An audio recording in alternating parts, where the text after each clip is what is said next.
Let me ask you a question. What would be possible for you if you could stop doing all of those manual tasks and your business ran on autopilot? In this interview series, I talk to some pretty amazing women about how they run and automate their businesses.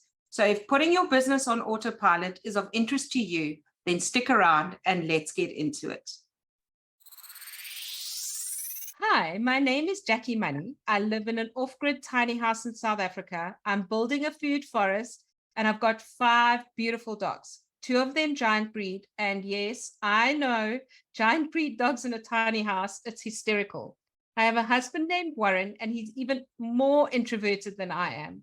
And I love helping women run and scale big businesses with tiny teams and custom back-end systems. That's what I absolutely love doing. I believe everything can be simpler and easier and tinier so that we can all live bigger, better lives. And today I'm interviewing my good friend, Lisa Galletti. Lisa is a marketing strategist and consultant for savvy digital entrepreneurs who are serious about saving time and making more money the smart way using their data. She helps businesses better understand their numbers so that they can make strategic, data-driven, and profit-generating marketing decisions. Data gives you the ability to generate more profit through direct insight to what is and isn't working in your marketing. She believes every business deserves to know the information, and it's her mission to create a strategy that gives you the clarity you need to scale. Data plus strategy plus action equals results. Welcome, Lisa. I'm so happy you're here today. Hi, Jackie. Thank you for that welcome. So I'm going to dive right in. Share your business journey with us. Oh gosh. Okay. So my business journey started in 2016. Well, first, let me give you a little background. So I'm Lisa G, and I live in Northern California, about 2 hours north of the Bay Area. I've lived here all my life at 3 different addresses, all on the same street. My great-grandparents, yeah, I know, right? Nobody does that anymore. My great-grandparents immigrated to the United States and settled in this area in the early 1900s to grow wine grapes. And because the climate and geography was so similar to where they lived in Italy. And I actually still live in my great-grandmother's house. Oh, amazing. Yeah, and I'm still surrounded by vineyards and we still grow wine grapes for people. Wow. So that's a legacy. But my story starts back in 2016. And I'll kind of just give you a really quick idea of how I started with all of this. I never dreamed of becoming a solopreneur. I liked my job, the steady paycheck that I had. I was a payroll specialist for a local college for 2 decades. And retirement was just 14 years away at that point. And I thought, well, this is great. I'm just going to do my job and retire and go out and enjoy my horses afterwards. But that all changed. And a routine eye exam late on a Friday afternoon, I was deemed legally blind at that eye exam at the age of 48 and was basically felt like a burden heading into 2016. I was gutted. That was just like totally unexpected. I had all these emotions. I was angry. I felt ashamed. I felt very alone, even though my family was very supportive and everything. But I really thought I would never be a productive member of society again. And because of that diagnosis, I lost my job. I lost the ability to drive. And I was labeled a disabled person, just like all in a matter of just overnight. Yeah. Very, very quickly.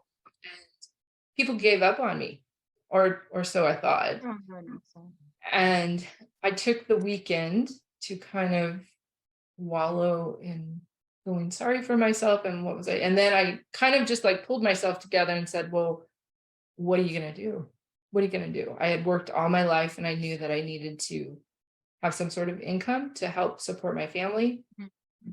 And I also wanted to still feel like a productive member of society, because of all that. So I joined a Facebook group for accounting professionals because I was a payroll person, and I dove headfirst into the deep end of this accounting group, asking a million questions about how to start a payroll business from home. And my spark in that was an intersection of several things that forever changed my life. It really had nothing to do with payroll. It was a connection to others through the online space, my willingness to learn new skills, my passion for finding solutions, and simply never ever giving up. And if you've ever been around me, you know that I just never ever give up. So that kind of led into, I kind of had a few mentors in that group, and a mentor asked me to write a couple articles for the CPA Practice Advisor, which is a nationally known publication here in the United States.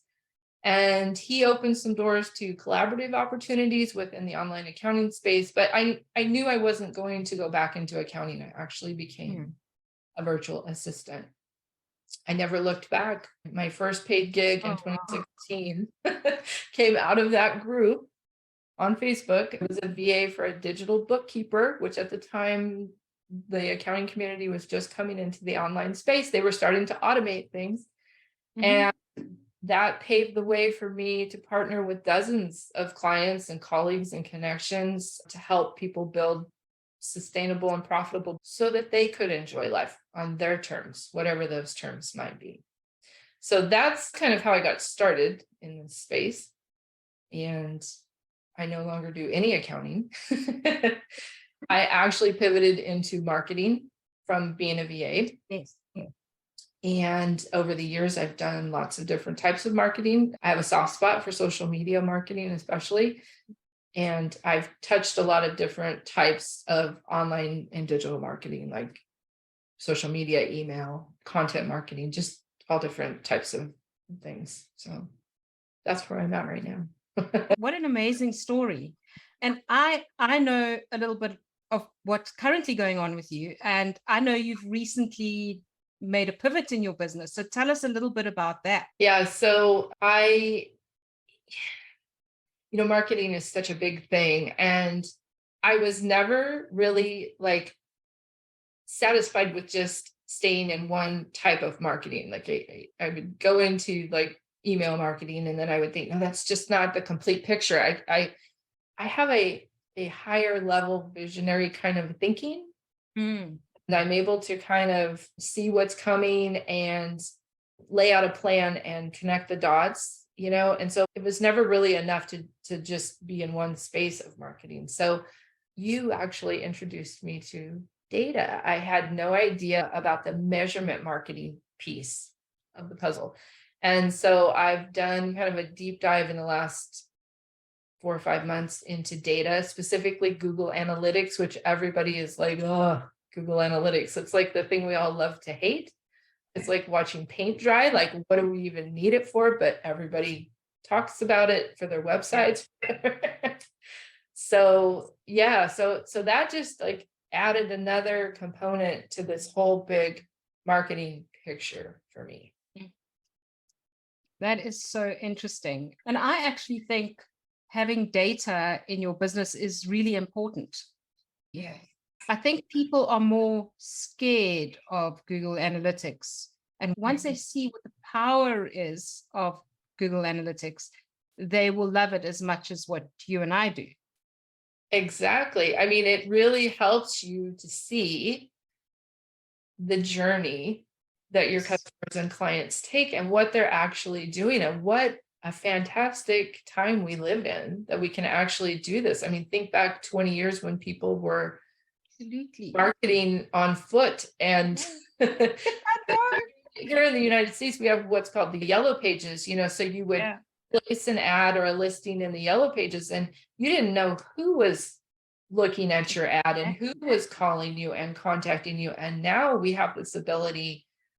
I don't want to say like, I don't want people to think like we're tracking you specifically as an individual, but we can actually see where you're coming from to our websites, and the behaviors, as you're scrolling through the page, and which buttons you're clicking on and everything. So I think that it lends itself to helping us target our marketing much better. Absolutely. And having that amazing feeling about the data and what we're able to collect is the same feeling I have about automation. I mean, what an amazing time to have all these things that we can automate so that we can go out and live lives instead of being cooped inside working all the time. Absolutely. Yes. Absolutely. And so, like, my clients have me automate all sorts of things from email marketing, interview systems. I do scheduling systems, all sorts of things. So I always ask this question: what is the first thing you remember automating in your business? Oh gosh, I can tell you immediately what comes to mind because I was a payroll person for so long. Money was the most important Oh, I thing. love it. So I was going to automate my payment process, how I received money from my clients. Yes. And I learned really quickly from those accounting professionals who were stepping into this cloud computing online space back in 2016, how to streamline that process. So that from day one, it was so funny because I had no experience. I didn't know. I thought people were just going to mail me a check and I would get it after I completed the work or whatever, and I'd be chasing people for money. I knew that couldn't happen. I no longer had an income. So these accounting professionals showed me how to get payment up front, first of all, buy a credit card or ACH or whatever, and it was like magic, So I automated that whole payment process. And originally it was simply, I think it was QuickBooks that I was using. QuickBooks Online was the first thing. Now I've evolved and I utilize Stripe as my payment processor, and I'm able I've actually never had anyone like say to me, oh, I don't want to pay that way, or I don't want it. They've just happily paid. Yes.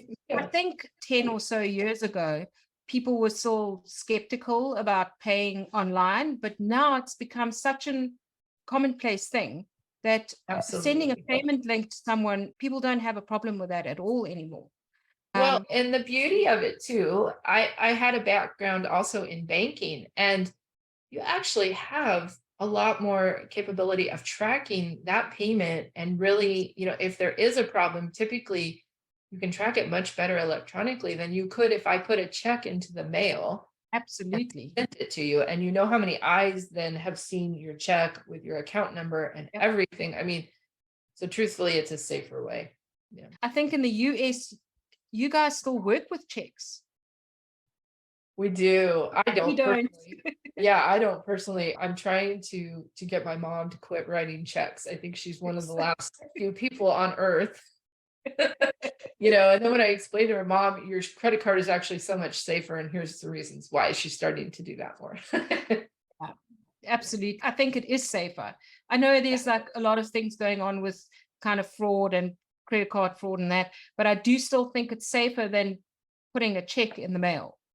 Absolutely. And there's another thing is, it's a mindset thing for us too, as service providers.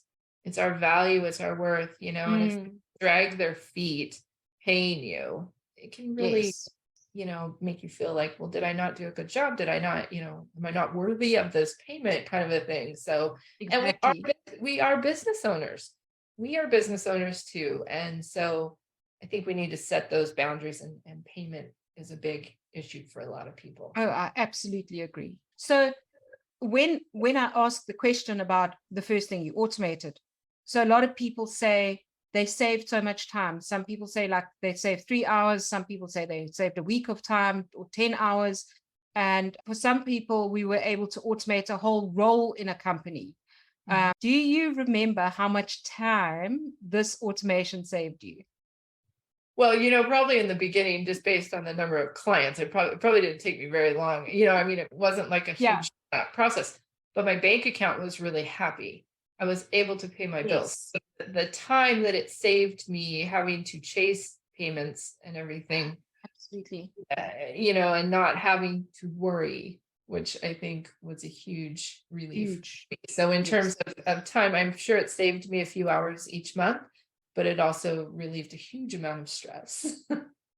I can totally understand that. So a lot of clients I work with have me create airtable systems, ClickUp systems, and then go in and automate them. They have me automate email and scheduling and social media and client management, all the things. So I'm curious, what are your top 3 favorite automations currently in your business? So my business now is consulting. And I have a pretty simple business in terms of what I need to do, but there's a lot of communication that goes on with clients back and forth. And so I want to try to streamline those types of things. So, number one is my scheduling. So, I use Acuity, and I actually have it set up so that I share my booking link wherever I'm sharing it with people. Could be on social media, it's sometimes in my email newsletter, or if I meet someone, and they ask me, how can I book a call with you? So it takes them through the process of actually booking the call. There's a terms and conditions section that they can complete, so that sort of takes the place of some of my contract that I don't have to go in unless it's I kind of set a dollar limit for that. If it's a higher level proposal, then I'll typically go in and create that specifically, do a custom proposal for people. But for the most part, for like my one-off consulting calls, the terms and conditions are enough. And then it takes them directly to the payment. So they can't actually complete the whole process. They've booked, they've agreed, they've booked, and they've paid. And then the next thing it does is send them a Zoom link, and then we connect. Yeah. I love it. I love it. So I did a video recently on the 10 reasons why I love Acuity. So I'm going to link that somewhere around here for you to have a look at. But yes, I am a Acuity convert. Absolutely.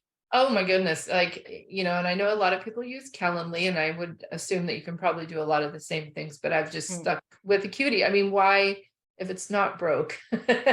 Exactly. It's working. It's very smooth for me. The other thing that I've automated is anything that I can communicate with clients. So I have like an email list. I don't have a huge email list, but I'm able to communicate off of social media. I take them from social media over onto the email list. And so that's a complete automated process. And I use MailerLite for my email marketing.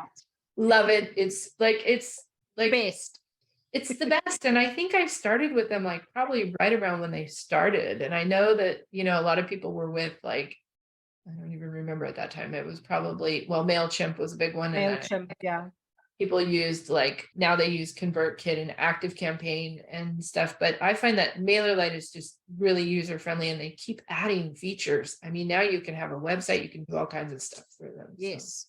I love MailerLite. I'm a MailerLite convert as well. Yeah. So I think, let's see, that's my client communications, and that's my booking payment process stuff. I'm starting to use Chat GPT a little bit. Yes, I love it.